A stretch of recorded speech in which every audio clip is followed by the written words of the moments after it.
All right, everyone. We're shooting a gun that I have not shot in a while, and it's got some dust on it. This is the Veper 308. Uh, I bought this thing, maybe 8 to 10 years ago. I got it for like $600. Now I haven't checked the price on this, but since these aren't being imported anymore, I imagine it's quite valuable. Now, part of the reason why I don't shoot it, okay, is I have found it not to be very accurate. Okay, the groups were pretty wide the last time I shot it. Now, I've always suspected that part of the reason for the inaccuracy was this the side mount that the Russians use, because if I take this and I push down on it, I mean I can see just with a little pressure, I can see that this moves. Okay, so I've always suspected that the weakest link on an AK, especially one that's a 308, that you would basically want to put a scope on, has always been that side mount that's on it. Okay, so this one, I have it. I have a Bushnell scopes on here. The reason why I have it is because I barely shoot it, so might as well just put something cheap on here. But that wouldn't affect accuracy. I did actually manage to break one of the cheaper scopes. Right, the sheer vibration broke one of the cheapo $50 Amazon scopes. You know what like 8 years ago, something like that. So I remember this thing having a good deal of recoil. Back then, I didn't. I mean, I just got into AR-10s now, so it'll be interesting to compare how this shoots compared to the AR-10 that I've been shooting.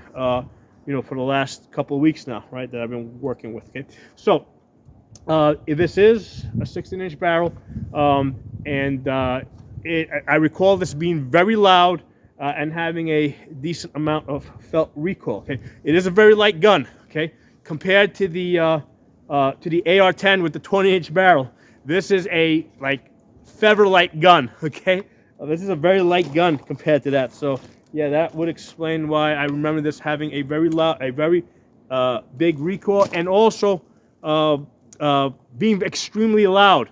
The 16-inch barrel makes this loud, and that's also the reason why the AR-10 that I got has a 20-inch barrel, because of my experience with how loud this was. Okay, so let's. Oh, by the way, no magazine. We got 20-round magazines. Let's put that in there.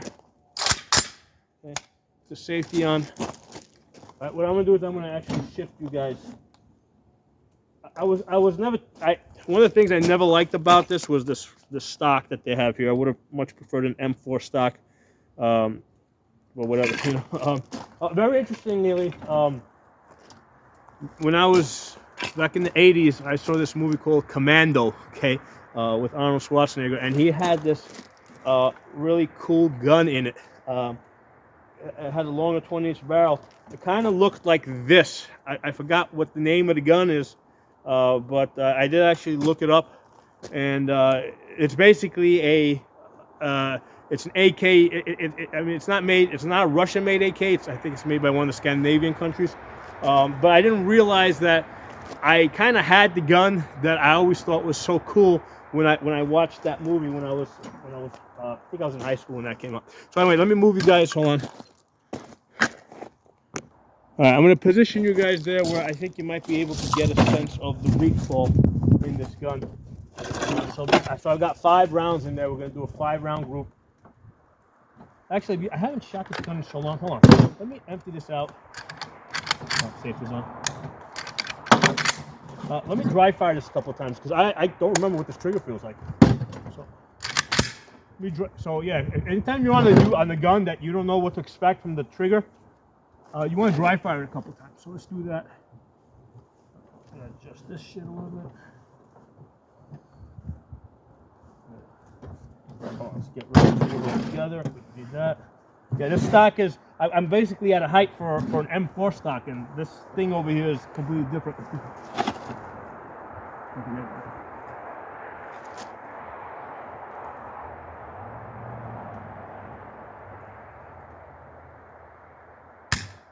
Yeah, very different trigger.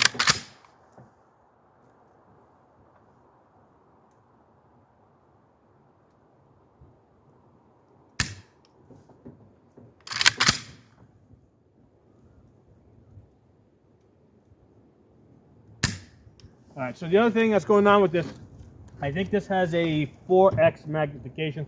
It's a fixed 4x power. Yeah, we're at a slight disadvantage at magnification because the AR-10, I've been shooting that with a 6x magnifier on it. Okay, so it's got a duplex reticle, and what I'm doing is because it's got the thick lines on the outside and you got the thin lines, I'm actually splitting the paper target that I got down there. I'm basically splitting it in 4 quadrants. Okay, so I want to try and get the 4 quadrants equally spaced on the paper. Okay, so that's what I'm doing with this. Did I chamber around? Oh, I did chamber around. All right, let's see what happens here.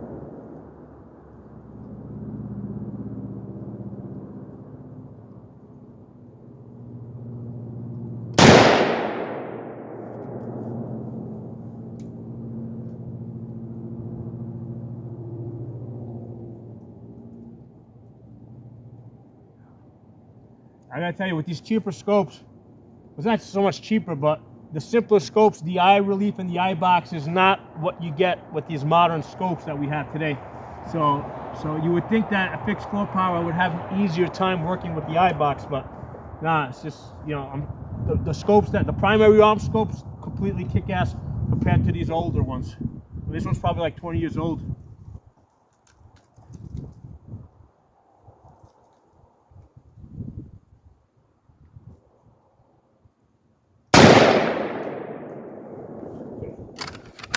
AKs do not lock open on the last round, so I'll pop you out. So now, the last time I shot this, which was a while ago, it was actually like still dust on it despite all that recoil. Yeah, I was working mostly with red dots. I don't even think I was using magnifiers back then on the red dots. I mean, I can see how with the fixed 4 power, I'm like definitely at a disadvantage versus like the 8 powers and the 10 powers and even more magnifications that I'm working with today. So I think that goes a long way as to explaining why my accuracy has improved over the years, right? Well, significantly, because I'm using more magnification, match grade triggers, or like the 2-stage triggers and 3-pound triggers. Yeah, this AK trigger, yeah, definitely a lot of. So you pick it up. Yeah, I'll show you guys. So as I go over here, right, you pick it up. Yeah, it travels way back. I'll show it to you from this side. So you put your finger there. So there's a lot of creep. And it's like, you can't be like 100% sure exactly where you're gonna break on it. So I'm working against a couple of things there. Let's go down range. I'll give you guys a once over, or a look over. Okay, so this is the ammunition that I'm working with. Now, I'm the AR-10 with basically I'm hitting 1-inch groups with this, with the 5-shot groups. I think it was like 4 out of 5 shots, 1 inch inside of 1 inch, and I did manage to get like a .75 on a 3-shot group with the Palmetto AR-10 using this ammunition.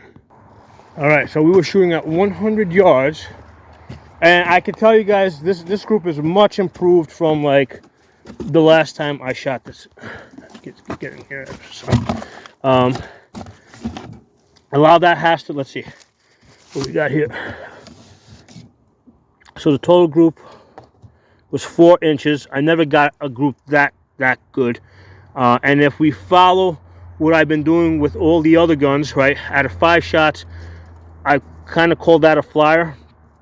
And I look at the best 4 out of 5, and we are at 2.5. I've never shot 2.5 on this rifle. So I think the primary reason is the ammunition. That Freedom munition is really good ammo. Okay, I think the last time I tested it, I shot it with that German M80 ball, Men something, and it was grouping something like my hand, something like that. With that German M80 ball. Okay, so this Freedom munitions, I've been able to get like 1-inch groups pretty consistently. Like I've got 1-inch groups, a few times, and again, if we discount that and we say that's me, we got like 2.5. And the other thing is, like I said, the I'm using a 4X, so when I'm looking at it through the scope, basically it covers up this bullseye. And with the red dots, like on the AR-10, when I'm shooting with the red dot, I'm able to put it like right underneath it, and so I can put it, so I have like a fine aiming point, even with the 2M dot, because the dot's this big, right? But because I'm putting it underneath it, I have a fine aiming point. With the duplex reticle, the line goes all the way through like this, and the line completely covers this up. So I don't know where this bullseye is. So what I do is I split this paper into like 4 equal quadrants, and that's how I'm aiming this. So there's a disadvantage because of the scope that I'm using on this gun. So I'm sure that if I had a better scope on it, certainly something with like let's say an ACSS scope with a fine chevron for an aiming point, I think that this group would improve significantly. So I can tell you guys, after like having not shot this rifle for many years at this point, because I was so dissatisfied with the groupings. It was mostly ammunition, and his thing, this is like basically my only 308 that I had prior to getting the AR-10. This was the only 308 I had, so I really had nothing to compare it to, right? So for the last like 10 years, I've just been focusing on AR-15s for rifles. So now having shot the AR-10 a lot, I kind of have like, with 308, I kind of have like a frame of reference to come back to this and say, hey, let's take another look at it. So yeah, with a better scope, we can definitely improve this accuracy a lot more. Well, now, one of my regrets, like I said, I bought this for $600. There was 2 versions of this Veper. One was a 308 version, and the other version was the 762 by 54R version. Okay, they were both $600.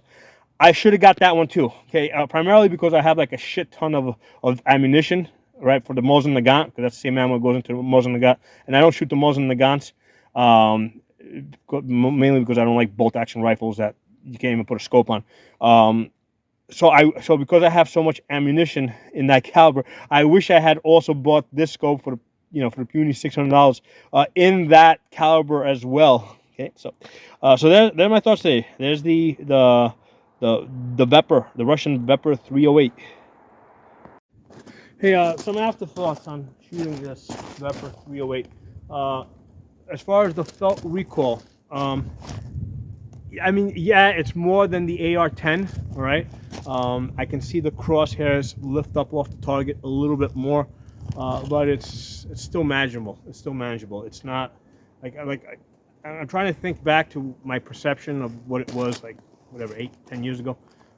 Again, back then I was just shooting 5.56 ARs, and just kind of like in comparison, it just seemed like a lot at the time. But now that I've kind of gotten used to the AR-10, there's only a mild step up. So both the actual recoil as far as the crosshairs lifting off the target, and also the felt recoil, it's not that bad. So again, I think that in my mind, I thought that this was a lot more than it seems. Now maybe if I shot like 100 rounds of this back to back, back to back, I would feel like, okay, this shit's just beating the shit out of me. But like right now, I'm like, yeah, it's not that much. It's not much worse than an AR-10, and the AR-10 has a 20-inch barrel, so that's a much heavier gun. That's one of the nice things about this. This is a much lighter gun. So yeah, those are my afterthoughts on this.